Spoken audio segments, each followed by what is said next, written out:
Mutton పాయ ఎలా చేసుకోవాలో ఈ వీడియోలో చూద్దాం. మేక లేదంటే గొర్రెవి కాళ్ళు లెగ్స్ తీసుకొని ఒక 4 తీసుకొని చిన్న ముక్కలుగా కట్ చేసుకొచ్చాక పసుపు వేసి మంచిగా క్లీన్ చేసుకోవాలి. మేక లేదా గొర్రె కాళ్ళతో మనం సూప్ కానీ కర్రీ కానీ చేసుకొని తింటే బోన్స్ మంచి స్ట్రాంగ్ అవుతాయి.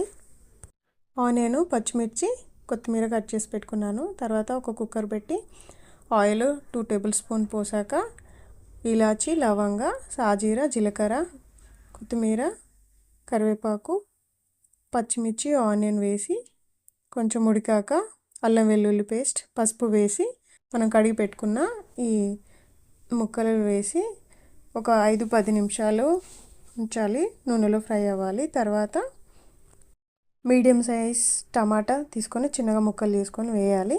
ఇప్పుడు 4 స్పూన్ల కారము, 2 స్పూన్స్ సాల్ట్, సరిపోయేంత ఉప్పు, కారము, మసాలా, కొంచెం చింతపండు రసం, 4 గ్లాసుల వాటర్ పోసి 10-12 విజిల్స్ వచ్చేంత వరకు మీడియం ఫ్లేమ్లో ఉంచాలి. మనకి బోన్స్ కూడా నమలేంత మెత్తగా అవుతాయి. చాలా టేస్టీగా